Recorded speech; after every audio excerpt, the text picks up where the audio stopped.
नए वॉरशिप पर चीन का बड़बोलापन।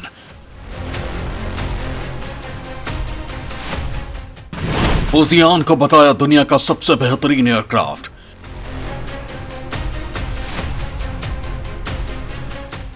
इंडियन नेवी ने चीन के दावे को बताया झूठा। सुपर पावर अमेरिका का पूरा ध्यान फिलहाल रूस यूक्रेन वॉर पर है। इसी बीच चाइना ने समंदर में अमेरिका के लिए एक नई चुनौती खड़ी कर दी है। इसे लेकर चाइना ने जो दावे किए हैं उससे बाइडेन की नींद उड़ गई है। लेकिन सवाल यह है कि चाइना ने जो दावे किए हैं उनमें सच्चाई कितनी है और आखिर चाइना ने समंदर में ऐसा क्या कर दिया है कि हलचल बढ़ गई है। चाइना और अमेरिका के बीच तल्खी और बढ़ गई है। दोस्तों, चाइना लगातार अपनी सैन्य क्षमता को बढ़ा रहा है। भारत सहित दूसरे पड़ोसी देश उसके निशाने पर रहते हैं। चाइना का गुरूर अब इतना बढ़ चुका है कि वो सुपर पावर अमेरिका को भी आंख दिखाने की कोशिश करता है। अपने आसपास के देशों की जमीन से लेकर समंदर तक जबरन घुसपैठ करता रहता है। सुपर पावर अमेरिका मौके की तलाश में है जब ड्रैगन की हेकड़ी निकाली जा सके। दक्षिण चीन सागर पर चाइना की दखलंदाजी सबको खटक रही है। इसके जवाब में अमेरिका लंबे समय तक समंदर में घेरा डाले बैठा था, जिसे देखकर चीन की हालत पतली हो गई थी और वो रूस के पीछे छिपने की कोशिश कर रहा था। इसके साथ ही भारत की सीमा पर लगातार चीन ने सेना तैनात करके रखी है और भारतीय सेना भी जवाब में सीना तान कर खड़ी है। गलवान में जब चाइना ने भारतीय सेना के जवानों पर धोखे से हमला किया तो भारतीय सेना के जवानों ने उसके ऐसा जवाब दिया था कि चाइना को अपनी सेना और भारतीय सेना की ताकत का ठीक ठीक अंदाजा हो गया था। लेकिन चाइना की अक्ल अभी तक ठिकाने नहीं आई है। वो लगातार नए नए हथियार बनाकर दुनिया भर में बढ़ा चढ़ाकर प्रचार करता रहता है, जिससे दुनिया भर में उसकी ताकत का आतंक छाया रहे। हालांकि पूरी दुनिया जानती है कि चाइना के झूठ बोलने की पुरानी बीमारी है। अभी हाल ही में चाइना ने अपने फुजियान एयरक्राफ्ट कैरियर को लॉन्च किया है और अपने फुजियान एयरक्राफ्ट को लेकर तरह तरह के दावे भी किए हैं। चाइना के हिसाब से ये दुनिया का सबसे बेहतरीन एयरक्राफ्ट कैरियर है और उसका यह भी दावा है कि अमेरिका का गेराल्ड फोर्ड भी इसके सामने कहीं नहीं टिकता। वो गेराल्ड फोर्ड जिसका वजन करीब 1 लाख टन है, 1106 फीट लंबे और 250 फीट ऊंचे इस एयरक्राफ्ट कैरियर में 25 डेक हैं।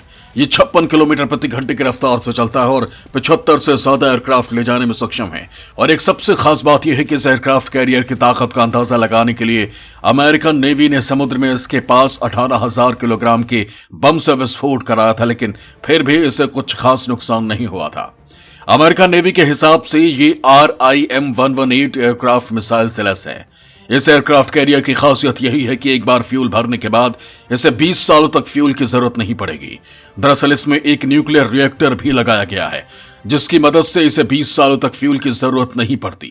जबकि चीन का दावा है कि उसका फुजियान अमेरिका के गेराल्ड फोर्ड से भी ज्यादा खतरनाक और ताकतवर है, जबकि भारतीय नौसेना ने चाइना के इस दावे को खारिज कर दिया है। इंडियन नेवी के अनुसार चीन अपने इस एयरक्राफ्ट कैरियर में जिस तरह की तकनीक का दावा कर रहा है उसमें अमेरिका भी ठीक से सफल नहीं हो पाया है। दोस्तों, चाइना अपने एयरक्राफ्ट कैरियर को किस तकनीक से लैस होने का दावा कर रहा है जिसे इंडियन नेवी सिरे से खारिज कर रही है? आखिर सच क्या है? चाइना जो कुछ भी दावे कर रहा है उसके दावे में कितना दम है?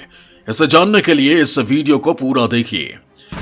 फुजियान को इलेक्ट्रोमैग्नेटिक लॉन्च सिस्टम से लैस होना बताया है।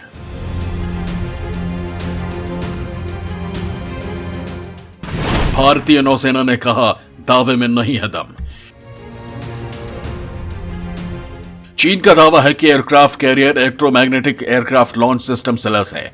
इस एयरक्राफ्ट कैरियर को समुद्र में अमेरिकी वर्चस्व के लिए चुनौती माना जा रहा है, लेकिन चीन के इस दावे में कितना सच है आइए हम आपको बताते हैं।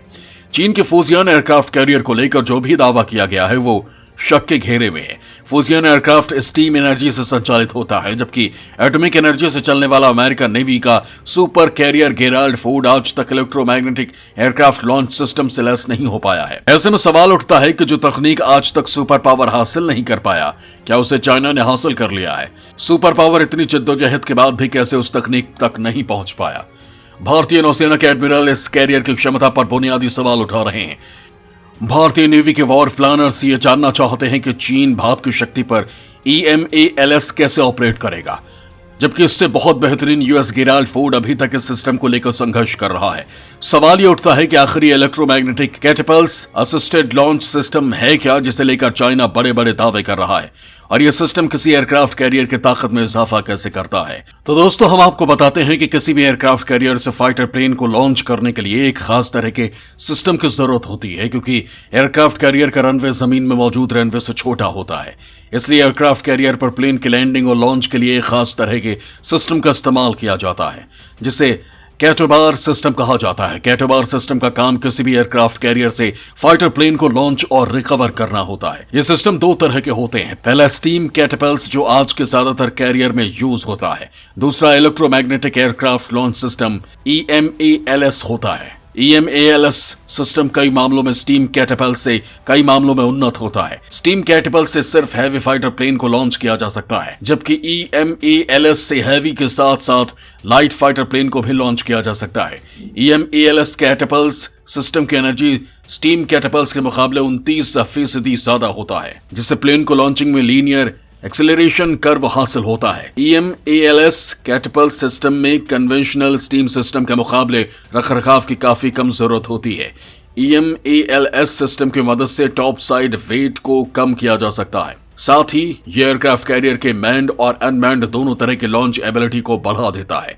इसका रनवे का रैंप 12 डिग्री के एलिवेशन पर होता है, जिससे विमान को टेक ऑफ लेने के लिए लंबा रनवे नहीं चाहिए होता। दोस्तों, अगर हम बात करें भारत की, तो समंदर में भारत की ताकत बुलंदियों पर है। भारत का एकमात्र एयरक्राफ्ट कैरियर INS विक्रमादित्य 18 महीने के बाद अपग्रेड होकर इंडियन नेवी की सेवा में 25 जून को लौट आया है। अपने स्टीम टरबाइन इंजनों को फायर करने के साथ ही INS विक्रमादित्य बंदरगाह से पानी में उतारा गया। INS विक्रमादित्य के बाद भारत अपना एक और एयरक्राफ्ट कैरियर INS विक्रांत को इस साल 15 अगस्त के मौके पर भारतीय प्रधानमंत्री नरेंद्र मोदी द्वारा कोचीन बंदरगाह से इंडियन नेवी को कमीशन किया जाएगा, जो समुद्र में भारत की शक्ति को आसमान तक पहुंचा देगा। ये दोनों विमान वाहक पोत के आ जाने से इंडियन नेवी की शक्ति में कई गुना इजाफा होगा और इंडियन नेवी विश्व की सबसे शक्तिशाली नौसेना की सूची में और भी आगे निकल आएगी। चीन के तीसरे एयरक्राफ्ट कैरियर फुजियान को जियांगन शिपयार्ड से लॉन्च किए जाने के कुछ दिनों बाद ही INS विक्रमादित्य रफीट से बाहर आया है और अब ये इंडियन नेवी में शामिल किए जाने की प्रक्रिया में है। रिपोर्ट के मुताबिक भाप से चलने वाला 80,000 टन का एयरक्राफ्ट कैरियर 1 लाख टन परमाणु ऊर्जा से चलने वाले USS जेराल्ड और फोर्ड सुपर एयरक्राफ्ट कैरियर को टक्कर देता है, जिसे 2017 में कमीशन किया गया था। लिहाजा INS विक्रमादित्य को काफी ज्यादा शक्तिशाली विमान वाहक युद्धपोत माना जाता है। चीन के फौजियान पर ढोल पीट रहे पाकिस्तान को यह अंदाजा होना चाहिए कि प्रधानमंत्री मोदी के नेतृत्व में भारत पूरी दुनिया से कदम मिलाकर चल रहा है। वो अपने दुश्मनों के हर सवाल का सॉलिड जवाब तैयार रखता है और तकनीकी से लेकर ताकत के मामले में चाइना का फौजियान भारत के INS का सामना नहीं कर पाएगा।